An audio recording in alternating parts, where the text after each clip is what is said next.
This is The Herd. Wherever you may be and however you may be listening, live in Los Angeles, iHeartRadio, Fox Sports Radio, FS1. Christine Leahy is joining me on a Monday. I'm going to have Where Colin Was Right, Where Colin Was Wrong in just about 60 seconds. The big story, Ty Lue, a little breaking news about an hour and a half ago. Ty Lue is stepping down momentarily. Could be back in a couple of weeks for Cleveland. To review my feelings on this, I think finals. This has been sort of the blow-up, non-linear, lost season for LeBron. Rookie GM, Kyrie leaves, reboot, multiple injuries. Coach now has a health issue. I just kind of feel like this was inevitable. I have seen great players, Michael Jordan, get burned out after 3 straight finals. I've seen Shaq and Kobe burn out after 3 straight finals. It is hard, man. You watch these baseball teams. They make these long playoff runs. They come back the next spring like the Cubs last year, and they can just never get the momentum back. Now in the NBA, you just fatigue. LeBron's been in 7 straight finals. There's been a million things going on. And I think his blow-up Thursday night with Ty Lue was symptomatic of what he has done all year. He's going, instead of passive-aggressive, sometimes he's just going aggressive on Twitter. He's self-complimentary. He's blowing up at coaches. He's been very outspoken with a variety of issues. And I think it's because he's fatigued. Things aren't going his way. The Warriors and now Houston are way better. And frankly, he's got 3 tasty offers on the table: Philly, Lakers, and Houston. And I think it's very human that when you've been at a place for a long time and it starts to fall apart, Cleveland fall apart, and then there's 3 great offers, nice cities, great stars, some with better weather, you go from passive-aggressive to aggressive. LeBron's gotten aggressive. He's tired of Cleveland. If I had a LeBron's-o-meter today, it was always Cleveland's got the lead. I don't feel that this morning. All right, here we go on a Monday where Colin was right, where Colin was wrong. Here we go. Where Colin was right? We predicted on Thursday the Indianapolis Colts, who had the number 3 pick, would trade down. I was told Indianapolis wants several players, and they don't need a quarterback. And they want to surround Andrew Luck with a legitimate defense. Don't be surprised if they load up now with these 4 draft picks in the first 2 rounds. If they don't get a corner, if they don't get a pass rusher, if they don't get a linebacker, and they don't get another corner. They know that Andrew Luck, when the Colts surrender less than 23 points, is something like 22-1. They're going to go defense big in this draft. Colts traded down. We predicted it. Where Colin was wrong. My dark horse NCAA pick, Florida, couldn't even win a second game. I said all year I thought the SEC was underrated. I just picked the wrong SEC team. Texas A&M is the really good SEC team that I should have predicted. Instead, I loved Auburn. They got gassed. And I liked Florida, and they couldn't hit a big shot late. So in the end, my dark horse was not even a pony. Couldn't even win a second game. I was wrong. Where Colin was right. But we did say every year in the tournament, parity or not, there's about 8 teams that can win it, and we listed the 8. Kansas, Villanova, Duke, Michigan, and Gonzaga are all left. I probably should have included Kentucky, but they scrapped all year, but now their route's pretty easy. Listen, best team I've seen is Villanova. Second best team I've seen is Duke. Third best team I've seen is Gonzaga. And the 4th best team I've seen is Kansas. So you can talk about the upsets all you want. We still have 5 of the 8 teams we thought could win it. They're still alive, and they're the favorites. Where Colin was wrong. Listen, I always felt Oklahoma City was going to be a 7 or an 8 seed. And my knock was Russell Westbrook's talented, but he doesn't play well with others, and he's not self-aware. But I got to give Westbrook credit. During this 6-game winning streak, forget the triple-doubles. We know he can deliver that. He stopped shooting threes. He stopped shooting them. 2 games, he didn't even shoot 1. Thank you. I didn't think he had it in him. I used to not be a James Harden fan. I used to say, he's a ball hog, doesn't play well with others, no self-awareness. Then James Harden started passing, and I fell in love with James Harden, who's going to win the MVP and should. My knock on Westbrook has never been he can't win games or he doesn't have talent. It's that He lives in a tunnel and has no self-awareness how he's affecting others around him. The first step is stop shooting threes. And I got to give him credit. I didn't think he had it in him. He has stopped shooting threes, which he is terrible at. Good for him. Where Colin was right. Everybody's freaking out about the Patriots. Oh, my God, they lost Nate Solder. And they lost Deion Lewis. Oh, guys, Malcolm Butler. I said, settle down. They do a better job than anybody in the NFL of scouting the NFL. Now, they'll whiff in the draft, but they scout NFL teams really well. Well, over the course of the last couple of days, they've picked up a good running back, Jeremy Hill, Adrian Claiborne, pretty good pass rusher, be the best pass rusher they have, Jason McCourty, who strangely was Cleveland's best corner, and they gave him up, also related to Devin McCourty, his brother on the Patriots secondary, and they also picked up Cordarrelle Patterson, who's a tremendous kick returner, unbelievably fast, wiry, and athletic. So settle down. This idea that, they're imploding, Dad. Now, they're not going to be as good at left tackle, but I would say they could be better at corner and running back with the people they've added. Where Colin was wrong. I thought the Cowboys and Honey Badger were a perfect match. I couldn't even get the right team in the state of Texas.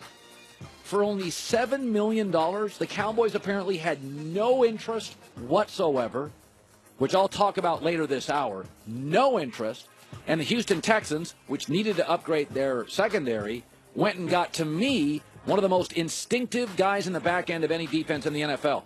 Remember, in 2015, he was an all-pro. Now, he's had an injury, but he was never a world-class athlete. He was about instinct and the understanding of schematics in football. I think he's a really valuable player. If I can even get 85, 90% of what he was, I thought it looked like a lock to the Cowboys. I couldn't even get the right team in Texas. Where Colin was right. He said, listen, before the Cavs went on this 6-game roadie, I said they're going to be 3-3. They're going to beat one good team and a couple of bad ones. And what did they do? They beat a good team, Denver, and they beat a couple of bad ones, Chicago and Phoenix. They are dealing with so many injuries right now. Rodney Hood, Kevin Love, Tristan Thompson. This is, in baseball they have the dog days of summer. In the NBA, this is sort of the dog days of the NBA where the good teams really want to get their good players rest for the playoffs, but don't want to send the message that they're resting players. We said they're going to go on the road. They're going to be 500, maybe a game above, 4-2, 3-3, and this is exactly what they were. Where Colin was right. This is the way it works with drafts. People talk a lot about who they're going to pick in the draft. It's like Ben Simmons. Oh, he can't shoot, can't do this, not coachable. Yeah, they don't make players like Ben Simmons. He'll end up number one. We said the closer we get to the draft, the more teams are going to move up to get quarterbacks. Well, the Jets, the Bills have moved up, and somebody else will too. Don't be shocked if Arizona moves up or Buffalo too. This is a very good quarterback draft, and there are 3 of them, Darnold, Rosen, and Baker Mayfield. Now, I don't love Mayfield, but he will walk into this league and have some success. He's at least Case Keenum. Okay, you surround him with good players, he can win some games for you. High IQ, accurate thrower. I think he needs to grow up, but he's not Johnny Manziel, and he's better than Tim Tebow, who everybody loved but couldn't play. Where Colin was right, where Colin was wrong. Let's bring in my friend Doug Gottlieb. A lot of stuff to talk about today. Doug Gottlieb, Fox Sports Radio, right after our show. So let's get to the big story, the Ty Lue stuff. So now a guy named Larry Drew is going to move in for a week, a month, whatevs. They say Ty Lue's going to be back. The first question I have to ask, is LeBron to blame for any of this? I think that at least partially, right? Coaching an NBA team is a stress-filled job. Right. And this is not, there is no conspiracy theory to it, right? He really is sick. He really has been dealing with insomnia, shortness of breath, and he's not an old guy. So, anytime you have health problems, it's one thing. When you have health problems and you're like 40, 41 years old, hold on a second. We really need to check this out. shape. He's a pro athlete. Was a pro athlete. Yeah. He's not in great. Well, he's gotten a little bit thicker as he's in his post-career weight. Okay, but regardless of it, is he at least partially to blame? Sure. There's added stress in coaching LeBron, and in coaching LeBron in what could be his last year in Cleveland, and in how this whole year has gone down. Which, by the way, could have been alleviated if LeBron said, "Hey, I'm not going anywhere. like, guys, I'm staying. Right. Figure it out, fix everything else. Right. That would alleviate some kind of stress. Good call. So I'm not saying it's all LeBron, but I'm not going to say it's not LeBron at all. It's at least partially coaching the transcendent, once in a generation pro in what could be the last time you coach him in his hometown. All the pressure of win or else he leaves, that only makes any sort of health concerns worse. Couldn't I make the argument that in a weird way, this gives LeBron an out? Like if you're in a relationship, I use the example of the company I used to work for. People come up to me now and they don't say, I can't believe you leave. I can't believe you left. People come up to me now and say, yeah, they've had some issues. I get it. Yeah. LeBron can say, we got a rookie GM. We had to reboot the franchise. My good God, we had a million injuries. My coach even couldn't. Doesn't it give him a little bit of the out that it was just dysfunctional in Cleveland? And God, you can't blame him for going to the Sixers, Lakers, or Houston? No question.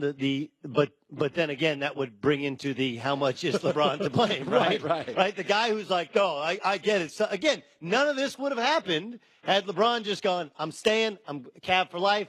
You can put up your billboards. You can do whatever you want. I'm just going to keep signing contracts to stay here. That's fair. Matter of fact, I'm even going to take less money in order to get more good players in. Right. And maybe the stress of this year wouldn't be bad had he not had to have his best friend Dwayne Wade come in, which seemed to draw a fissure within the team. Right. So, yeah, you can create an out, and it's reasonable to understand that the deal that they made at the trade deadline was done to keep him and to, reinvigorate him because he wasn't happy. On the other hand, those deals put them in cap hell. They can't go do anything in the offseason if he stays anyway. Yeah, they're totally screwed. They are. Completely screwed. Now, I said this when I hosted for you Friday, and I hope that you will take this as my personal advice and my belief that when somebody says he's going to play maybe for San Antonio, you just stop listening to that person. Okay? Because Greg Popovich's mantra is get over yourself. It is. Right? Yeah, That's his big thing is we only want guys that get over themselves. And Bron is a lot of things. He is not over himself. True. He is not. No. So Greg Popovich is a great coach. LeBron James is a great player. On paper, if you take away personalities and reality, sure, I could see it happening. The reality of forget about all the off the court and would he bring his boys and would they be able to be part of the organization, et cetera, et cetera. Forget about all that. You can't play it for a coach that says get over yourself, share the ball, move the ball, don't worry about yourself and your ego. Check that at the door if you're LeBron James. It's physically impossible for him to do at this point in his life. By the way, you're a basketball guy, but you have great football knowledge. So I was talking to my staff this morning. There's something about, literally Kentucky, it's the cult of victimhood. Calipari's like, we're playing in Idaho. Look who we're playing. Our seating's bad. Can you imagine Nick Saban constantly saying, we're in the Fiesta Bowl. Can you believe it's in Arizona? Alvin Gentry now is complaining. Nobody calls fouls on Anthony Davis. Can you imagine Popovich just screaming? Nobody calls it on, or a football coach, Belichick complaining. Nobody calls holding against. There is this sort of basketball thing going on. Let's talk about Kentucky. They're going to have the easiest route in my life to the Final Four. Yes. Why in the last 2 years has Calipari become a victim? It's like, John, some kids decide on Kentucky before visiting. It is so glamorous and so cool, has such a history. Alvin Gentry's way. You're a basketball guy. Yes. Why the basketball coaches? Bayheim. I can't believe where we're. Jim, you're a Hall of Famer. Urban Meyer isn't allowed to whine like that. Well, I don't understand it with Kentucky just because I actually think John Calipari has done one of his greatest coaching jobs he's ever done. This year. This is not a great team. No. They can't shoot. They won their first-round game without making a three-point shot. In 2018, did not make a three-point shot, won their first-round game. But the constant complaining, this is a basketball cultural problem in that, especially in college basketball, we constantly point out the things that are wrong instead of celebrating the things that are right. Which is, by the way, this tournament has been fantastic to watch. It's been fantastic, but even I'll get to Virginia in a second and why I think we're wrongfully crushing Virginia and Tony Bennett because we won it both ways. But he's done a great job. This team was an abject disaster during their 4-game losing streak. They couldn't shoot. Many of their players were overrated, overhyped, and he didn't have any veteran system guys any veteran system guy, they transferred out because they want to go play elsewhere. Yeah. And so he has all young kids, and it's really hard to win with young guys, especially if they can't shoot and they don't have positions. They haven't been in the tournament before. They're just athletic. Yeah. I mean, look, Shai Alexander has been terrific. And Kevin Knox, even though he doesn't play defense, terrific on offense. And then everybody else around them has bought into, hey, we just got to play some defense, hit enough shots. It's good coaching. Yes, and they're playing against inferior talent the first two games, right? I mean, Davidson doesn't have good enough talent, and Buffalo didn't have good enough talent to beat them, and they played really hard. But my point is that, look, there are plenty of other people outside of college basketball who can take shots at whether there's cheating scandals, FBI scandals. The quality of play might not be as good. The quality of teams at the top aren't as good as they used to be. Why is a coach who's in the Hall of Fame, who's recruiting blue chippers, these are players that he chose. Yeah. Why are you complaining about your lot in life? He earned a 5 seed, and then he got the benefit of the bracket opening up. All he has to beat is Kansas State and then Loyola or Nevada to get to a Final Four. Calipari, it's like you would never see Nick Saban doing this. It's like, John, you coach a great team. You've had a great year. By the way, if you stack up how many times he gets to the Sweet 16, he's been very successful. This cult of victimhood with Kentucky, I'm over.